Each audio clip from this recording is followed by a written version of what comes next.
Okay, so today we will be comparing our simple versus compound interest. So let's take a look at the first example.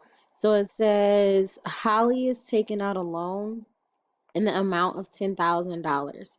Her choices for the loan are a 4-year loan at 4% simple interest and a 6-year loan at 5% simple interest. What is the difference in the amount of interest Holly will have to pay for each of those two loans? So the first thing I'm going to do, I'm going to highlight my important information and make sure I separate my work. So we know she's taking out a loan in the amount of $10,000. So she has a choice of 4 years at 4% simple interest or 6 years at 5% simple interest. Okay. And then we want to know the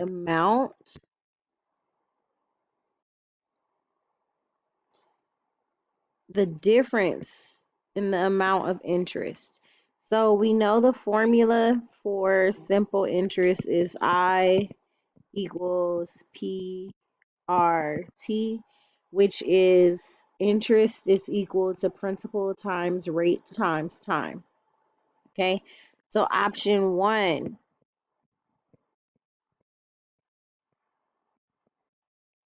she has the choice of a 4-year loan, so time is 4 years, and the rate is 4%, which will be 0.04%.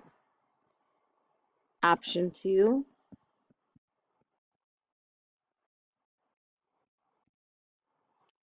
the time would be 6 years and the rate would be 5%, so 0.05. So for option one, we would substitute that would be 10,000 times 4 times 0.04. And then for option two, it would be 10,000 times 6 times 0.05. So we're going to put those two options in the calculator and go ahead and see what the interest is. So I is equal to, because remember when you're working with simple interest, the formula gives you the interest. So first we have 10,000 times 4 times 0.04, and that gives us $1,600. And the second option times 6 times 0.05 would be $3,000. Now, the question says, what is the difference in the amount of interest? So we know whenever we need to find the difference, we need to subtract. So we're going to do 3,000 minus 1,600. Okay.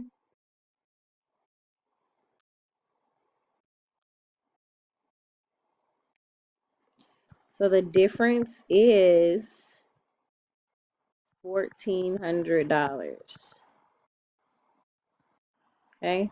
So the answer will be $1,400. That's the difference between the two options of the interest she would have to pay for that loan. Okay. Now let's take a look at example two.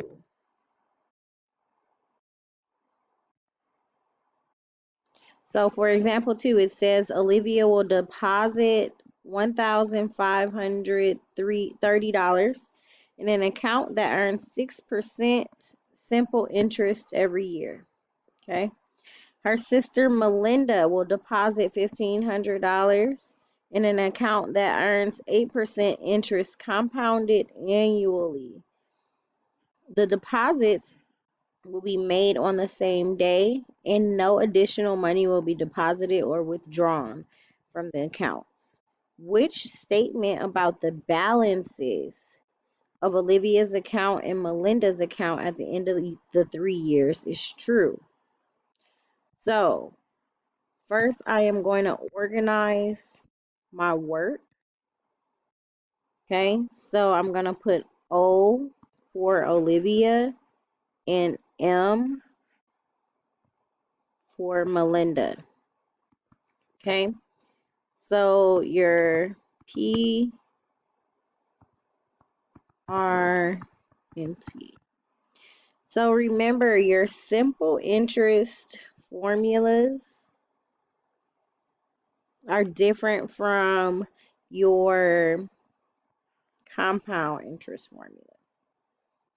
Okay, so my formula for simple interest, we're going to put I equals PRT just so we remember what the formulas are. And then for Melinda, the formula we're using is A is equal to principal times 1 plus the rate raised to the T power.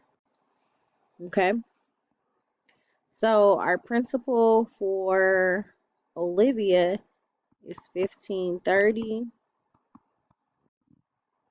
The rate is 6% and 3 years. Whereas here, our principal is 1500,